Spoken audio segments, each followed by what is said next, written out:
Bien chers amis de Café Évangile, vous avez appris qu'il a été dit « Tu aimeras ton prochain et tu haïras ton ennemi ». Eh bien moi, je vous dis, aimez vos ennemis et priez pour ceux qui vous persécutent. Bien chers amis, l'enseignement du Christ par rapport à l'ancienne loi, cette loi qu'il est venu accomplir et non à abolir, dans l'évangile de ce jour, ce nouvel enseignement d'accomplissement du Christ se fait écho dans deux paroles, deux attitudes de vie auxquelles il nous appelle tout un chacun de nous qui sommes ses disciples. Et quelles sont ces attitudes de vie? Aimez et priez. Aimez vos ennemis et priez pour ceux qui vous persécutent, dit le Seigneur. Au fond, ce ne sont pas deux attitudes, c'est une attitude qui se divise en deux étapes. Et comme le disait Mère Teresa de Calcutta, la prière n'est pas seulement une pratique religieuse, mais surtout la source de l'amour qui nous permet d'aimer les autres, spécialement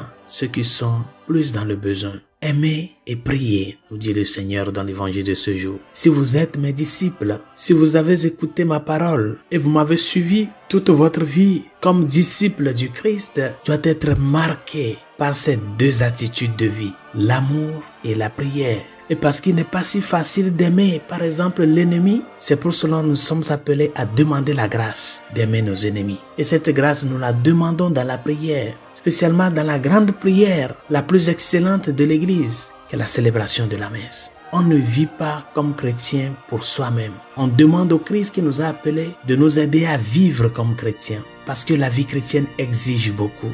Une personne qui t'a condamné injustement, une personne qui t'a calomnié, une personne qui, sachant le bien, t'a détruit. Aimer cette personne-là n'est pas facile. Et ça, nous tous, nous le savons. On ne va pas se voiler la face. Ce n'est pas facile. Mais c'est là la porte étroite, comme le dit le Seigneur. Efforcez-vous de passer par la porte étroite. C'est là la porte étroite qui nous amène à la sainteté de vie. Mais pour y arriver à faire ce pas, chers amis, nous devons avoir conscience que nous avons besoin de la grâce de Dieu. C'est pour cela, notre prière comme chrétien doit être une prière d'action de grâce, mais aussi une prière qui s'ouvre sur ces personnes-là qui ont plus besoin de la grâce de la conversion. Demandons au Seigneur de nous accorder la grâce de pouvoir aimer comme il a aimé, de pouvoir pardonner comme il a pardonné. C'est ça qui peut t'amener à mourir à ton égoïsme pour faire le pas vers celui qui t'a offensé et lui tendre la main. Chers amis, nous vivons dans une société très égoïste, très centrée sur elle-même. Une société qui n'arrive plus à lever la tête pour voir l'horizon.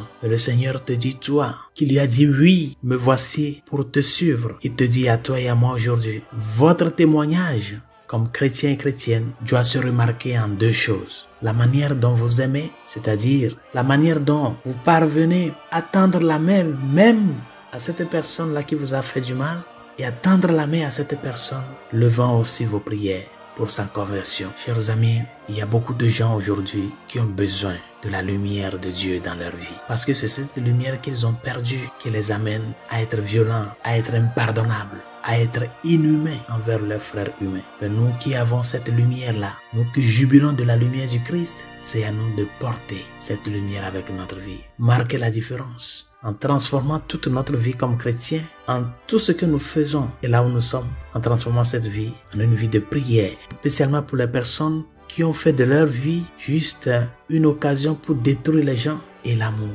Un amour qui t'amène à fléchir les genoux pour dire Père, merci. Merci pour tes grâces, merci pour tes biens. Merci aussi pour les croix et les difficultés que tu m'as permis de vivre. Merci pour la force que tu me donnes de tenir devant ces moments difficiles-là. Merci pour le pardon. Et en levant sur tes genoux, va vers ces personnes-là qui t'entourent et montre-les comme il est si grand, l'amour de Dieu. En tendant la main à ce familier-là qui t'a fait du mal. En tendant la main à cette personne qui est dans le besoin. En ouvrant ta vie, ton cœur, pour partager l'amour du Christ. Afin qu'il parvienne à tous les cœurs, à toutes les vies. Que sa grâce nous y aide. Bonne journée.